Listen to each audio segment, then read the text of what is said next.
Hi friends, எல்லாருக்கும் வணக்கம். இன்றைக்கி நம்ம இந்த வீடியோவில் என்ன பார்க்க போகிறோம் அப்படின்னு பார்த்தீங்கன்னா, ரொம்பவே முக்கியமான ஒரு டாபிக் தான் இது. நிறைய பேர் கமெண்ட்டில் கேட்டுட்டு இருந்த டாபிக் தான் இது, சரிங்களா? ஸோ சமீபத்தில் என்னுடைய தோழிகள், என்னுடைய ஃப்ரெண்ட்ஸ் சர்க்குலரில் ஒருத்தருக்கு நடந்தது தான் நான் இன்றைக்கி உங்களுக்கு கூட ஷேர் பண்ணிக்க போகிறேன். ஸோ கர்ப்பமாக இருக்கிறது தெரியாமலேயே கரு கலைஞ்சது, பிறகு எப்படி தெரிஞ்சிச்சு, அது எப்படி கண்டுபிடிச்சாங்க அப்படின்றது தான் நம்ம இன்றைக்கி இந்த வீடியோவில் பார்க்க போகிறோம். வீடியோக்குள்ளே போகிறதுக்கு முன்னாடி நம்மளுடைய சேனல் ஒரு பார்வை தமிழ் இப்போ தான் நீங்கள் ஃபஸ்ட் டைம் பார்க்குறீங்க அப்படின்னா நம்மளுடைய சேனலில் சப்ஸ்கிரைப் பண்ணி வச்சுக்கோங்க. வாங்க இப்போ இந்த வீடியோக்குள்ளே போகலாம். நம்மளுடைய வீடியோ பார்க்குற நிறைய பெண்கள் இந்த சந்தேகத்தை கேட்குறீங்க. எப்படின்னு பார்த்தீங்க அப்படின்னா, எனக்கு நாள் தள்ளி போயிருக்கு, ஆனால் ஒரு வாரம் இல்லை 10 டேஸ் கழித்து மறுபடியும் பீரியட்ஸ் ஆகிடுச்சு, எதனால் ஆச்சு அப்படின்னு சொல்லி கேட்குறீங்க. நான் கன்சீவாக இருந்து பீரியட்ஸ் ஆகிடுச்சா இல்லை நார்மலாக ஆச்சா அப்படின்ற மாதிரி கேட்குறீங்க. நான் கிட்டு வாங்கி கார்டு வாங்கி செக் பண்ணேன், ஆனால் நெகட்டிவ் தான் வந்தது, ஆனால் நாள் தள்ளி போயிருக்கு, என்னவாக இருக்கும் அந்த மாதிரி கேட்குறீங்க. நிறைய கொஷின் நம்மளுடைய கமெண்ட்டில் வந்துகிட்டே தான் இருக்குது.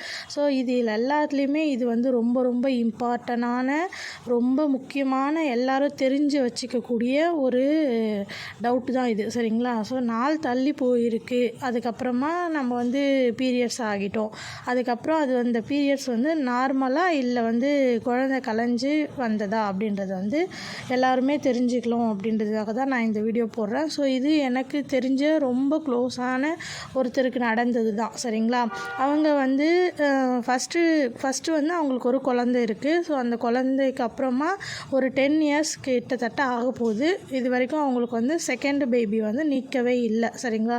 ஸோ கன்சீவாகவே ஆகலை. அதனால் அவங்க இந்த நெக்ஸ்ட்டு குழந்தை இருக்காது அப்படின்ற பட்சத்தில் ஸோ அவங்க பீரியட்ஸ் டேட்டு கணக்கு வச்சுப்பாங்க இல்லைங்களா, அது எதுவுமே அவங்க பண்ணிக்கல. எப்போ பீரியட்ஸ் ஆகுதோ ஆகட்டும், எப்போ வருதோ வரட்டும் அப்படின்ற மாதிரி கேஷுவலாக இருந்திருக்காங்க, சரிங்களா? அவங்களுக்கே தெரியாது மந்த்லி கரெக்டாக வருமா, எந்த டேட்டில் வரும் அப்படின்றது கூட தெரியாது. ஏன்னா அவங்களுக்கு குழந்தை நிற்காது அப்படின்ற ஒரு மைண்ட் தாட் வந்துருச்சு. திடீர்னு பார்த்தீங்க அப்படின்னா குழந்தை அவங்களுக்கு எப்போ கன்சீவ் ஆகிட்டு இருக்காங்க, ஸோ எப்போ அவங்க கன்சீவ் ஆனாங்க அப்படின்றது அவங்களுக்கே தெரியல. சடனாக பீரியட்ஸ் ஆகியிருக்காங்க. ஸோ நார்மல் பீரியட் தான் இது, நமக்கு மாதம் வரும், இல்லை ஒரு மாதம் 1.5 மாதம் கழித்து வரும் இல்லையா? ஸோ அந்த மாதிரி தான் நினச்சிட்டு இப்போ இதுவும் மந்த்லி பீரியட் அப்படின்ற மாதிரி தான் நினச்சிட்டு இருந்திருக்காங்க. ஸோ அந்த டைமில் என்ன ஆச்சு அப்படின்னு பார்த்தீங்கன்னா, ரெகுலராக அவங்களுக்கு 4 டேஸ் 5 டேஸ் அப்படி வந்தால் நின்றுடும், இல்லை 4th டே நின்றுடும் ப்ளீடிங் அப்படின்ற பட்சத்தில். ஸோ அந்த டைம் மட்டும் அவங்களுக்கு 7th டே 8th டே வரைக்கும் வந்துகிட்டே இருந்திருக்கு. ரொம்ப அதிகமான பீரியட் ஆகிட்டே இருந்திருக்கு. அது மட்டும் இல்லாமல் அவங்களுக்கு ஓவர் ப்ளீடிங் ஆகியிருக்கு. ஸோ ஓவர் ப்ளீடிங் ஆகும்போது என்னன்னு தெரியலையே அப்படின்ற மாதிரி அவங்களுக்குள்ளே தோணியிருக்கு. அது மட்டும் இல்லாமல் அவங்களுக்கு எப்பயும் இல்லாத அளவுக்கு ரொம்பவே டயர்ட்னஸ், ரொம்ப ஒரு மாதிரி உடம்புல ஸ்ட்ரென்த்தே இல்லாத மாதிரி ரொம்ப வீக்காக ஃபீல் பண்ணியிருக்காங்க அவங்களுக்குள்ளேயே. ஸோ இது எல்லாமே இவங்களுக்குள்ளேயே வச்சுட்டு இருந்திருக்காங்க. அதுக்கப்புறமா தான் இவ்வளோ ப்ளீடிங் ஆகுது, எனக்கு ரொம்ப உடம்பு டயர்டாக இருக்குது, உடம்புல ஹெல்த்தே இல்லாத மாதிரி இருக்குது, ரொம்ப மயக்கமாக இருக்கிற மாதிரி நான் ஃபீல் பண்ணுறேன், என்னால் முடியல அப்படின்னு சொல்லிட்டு அதுக்கப்புறமா அவங்க ஹஸ்பண்ட் கிட்ட சொல்லியிருக்காங்க. 1 வீக் மேலே ஆயிடுச்சு, எனக்கு ப்ளீடிங் ஆகிட்டே தான் இருக்குது, நிறைய வருது அப்படின்ற மாதிரி சொல்லியிருக்கிறாங்க. அதுக்கப்புறமா சரி ஓகே என்னன்னு போய் பார்க்கலாம் அப்படின்னு சொல்லிட்டு ஹாஸ்பிட்டல் கூப்பிட்டு போயிருக்காங்க. ஹாஸ்பிட்டல் போன உடனே இந்த மாதிரி சொல்லியிருக்காங்க, இந்த மாதிரி ப்ளீடிங் 7-8 நாள் ஆகிடுச்சு, இன்னும் நிற்கவே இல்லை, நிறைய வந்துகிட்டே இருக்குது, இந்த மாதிரி ரொம்ப டயர்டாக இருக்குது, உடம்புல ஸ்ட்ரென்த்தே இல்லாத மாதிரி ரொம்ப வீக்காக இருக்கிற மாதிரி எனக்கு ஃபீல் ஆகுது அப்படின்ற மாதிரி சொல்லியிருக்காங்க. அதுக்கப்புறம் சரி வாங்க செக் பண்ணலாம் அப்படின்னு சொல்லிட்டு டாக்டர்ஸ் செக் பண்ணியிருக்காங்க. அப்போ பார்த்தீங்க அப்படின்னா அன்டைமில் போயிருக்காங்க. ஒரு 7-8 மணிக்கு மேலே அவங்க ஹஸ்பண்ட் ஒர்க்லேருந்து வந்ததுக்கப்புறம் சொல்லிவிட்டு அந்த நைட் டைமில் போயிருக்காங்க. நைட் டைமில் போனதுக்கப்புறம் ஒரு செக்கப் பண்ணுறதுக்கு பதில் பார்த்தீங்க அப்படின்னா இந்த மாதிரி கிட்டு தான் செக் பண்ண சொல்லியிருக்காங்க. கிட்டு வாங்கிட்டு செக் பண்ணதுலேயே வந்து பார்த்திங்கன்னா வந்து ஒரு கோடு வந்து டார்க்காகவும் ஒரு கோடு வந்து லைட்டாகவும் டபுள் கோடு வந்து வந்திருக்கு. டபுள் லைன் வரும் இல்லையா, நம்ம ப்ரெக்னன்சி பாசிட்டிவ் அப்படின்னும் போது டபுள் லைன் வரும்ல, அந்த மாதிரி டபுள் லைன் வந்திருக்கு. ஸோ அப்போ தான் வந்து அவங்களுக்கு தெரியுது, ஓ நம்ம வந்து கன்சீவ் ஆகியிருக்கோம் அப்படின்ற மாதிரி தெரியுது. கன்சீவ் ஆகி ஆனால் குழந்தை வந்து கலைஞ்சிருச்சா இல்லையா அப்படின்றது வந்து டாக்டர்ஸ் வந்து சொல்லலை. ஆனால் இது வந்து கன்சீவ் ஆனதான இது அப்படின்ற மாதிரி சொல்லியிருக்காங்க. அதுக்கப்புறம் இப்போ என்ன பண்ணுறது, ப்ளீடிங் ஆகுது அப்படின்னு சொல்லிட்டு சொன்னதுக்கு, சரி வெயிட் பண்ணுங்கள் காலையில் வாங்க அப்படின்ற மாதிரி சொல்லிட்டு இருக்காங்க. இவங்க வந்து வீட்டுக்கு வந்துட்டாங்க. வீட்டுக்கு வந்துட்டு அந்த ப்ளீடிங் லைட்டாக ஸ்டாப் ஆகிற மாதிரி ஏதோ டேப்லெட்டோ இல்லை ஏதோ பண்ணிவிட்டு ப்ளீடிங் கொஞ்சம் ஸ்டாப் ஆகிற மாதிரி கொஞ்சம் எனர்ஜிக்காக ஏதோ ஒன்று கொடுத்துட்டு வீட்டுக்கு அனுப்பிட்டுருக்குறாங்க. மறுநாள் காலையில் வந்து எம்டி ஸ்டமக்கில் வந்து வர சொல்லியிருக்காங்க. வெறும் வயிற்றுலையே வந்து செக்கப் பண்ணணும் அப்படின்ற மாதிரி சொல்லியிருக்காங்க. இவங்களும் நைட்லாம் அந்த கிட்டு வச்சுட்டு இது என்னன்னு தெரியலையே, இப்போ குழந்தை இருக்கா இல்லையான்ற மாதிரி தெரியலையே அப்படின்னு சொல்லிட்டு ரொம்பவே கன்ஃபியூஷனில் இருந்துட்டு காலையில் எழுந்திரிச்சு வெறும் வயிற்றில் போயிட்டு செக்கப் பண்ணியிருக்காங்க. இப்போ அதில் தான் வந்து தெரிஞ்சிருக்கு, இந்த மாதிரி வந்து ஒரு 50 டேஸ்க்கு கிட்ட வந்து கன்சீவ் ஆகியிருக்காங்க. அந்த எக்ஸ்ட்ரா வந்து குழந்தை இருக்குது இல்லைங்களா, ஸோ அந்த ப்ளீடிங் ஆனது போக மீதி கருவில் உருவான குழந்தை வந்து வயிற்றுலையே அந்த சரியாக க்ளீன் ஆகாமல் இருக்கும் இல்லைங்களா, ஸோ அது இருக்கிறதுனால அவங்களுக்கு வந்து அந்த கார்டில் ப்ரெக்னன்சி கார்டில் வந்து டபுள் கோடு காமிக்குது. சரிங்களா, இது வந்து ரொம்பவே வந்து எல்லாருக்கும் நடக்குமா, இல்லை 1 வீக் ஒன் வீக்லேயே கன்சீவ் ஆகிட்டு இப்போ ப்ளீடிங் அபார்ஷன் ஆனவங்களுக்குலாம் நடக்குமா அப்படின்றது எனக்கு தெரியல.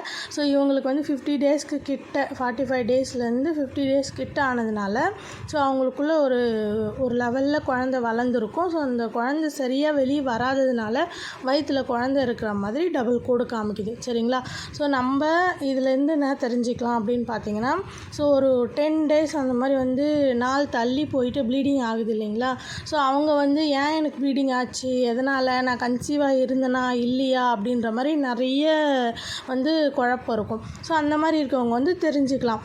ஸோ நம்ம ப்ளீடிங் ஓவராக ஆகுதுன்ற பட்சத்தில் இந்த மாதிரி நாள் தள்ளி போய் ப்ளீடிங் ஆகுது அப்படின்ற பட்சத்துலையும் நம்ம வந்து ஒரு ப்ரெக்னன்சி கார்டு வாங்கி செக் பண்ணி பார்த்தோம்னா அதில் டபுள் கோடு, ஒரு கோடு டார்க்காக இல்லை ஒரு கோடு லைட்டாக கோடு வந்தாலே சரிங்களா, ஸோ நம்ம கன்சீவ் ஆகி இருந்து தான் குழந்தை வந்து கலைஞ்சிருக்கு அப்படின்றது வந்து நம்ம தெரிஞ்சுக்கலாம். சரிங்களா, ஸோ இது வந்து ஒரு நல்ல ஒரு இதாக இருக்குது. அவங்க வந்து என் கூட ஷேர் பண்ணதை வந்து நான் உங்ககிட்ட சொல்கிறேன்.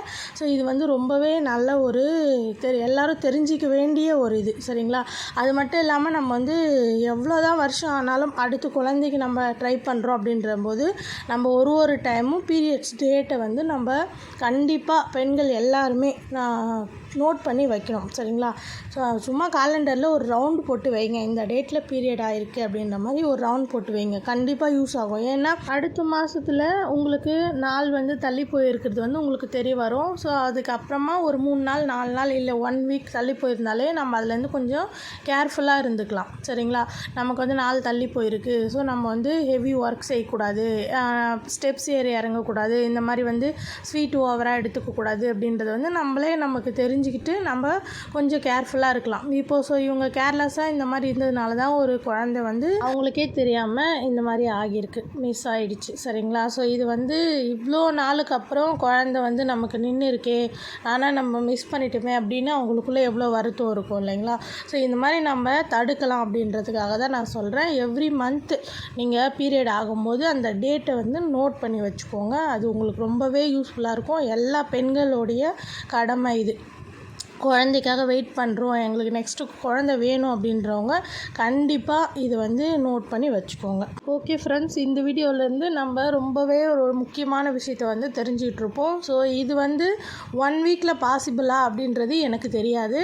ஸோ நீங்கள் இந்த வீடியோ பார்க்குறவங்க யாருக்காச்சும் இந்த மாதிரி வந்து 1 வீக்லேயே கர்ப்பமாகிட்டு ஸோ கலைஞ்சிருந்து கார்டு எடுத்து செக் பண்ணி டபுள் கோடு வந்துருந்துச்சுன்னா ஸோ அவங்க இந்த கமெண்ட்டில் வந்து தெரியப்படுத்துங்க. ஸோ மற்ற தோழிகளுக்கும் நம்மளுடைய சப்ஸ்கிரைபருக்கும் ரொம்பவே யூஸ்ஃபுல்லாக இருக்கும். சரிங்களா, ஸோ இந்த வீடியோ வந்து யூஸ்ஃபுல்லாக இருந்திருக்கும் அப்படின்னு நினைக்கிறேன். வீடியோ பார்த்த எல்லாருக்கும் ரொம்ப நன்றி.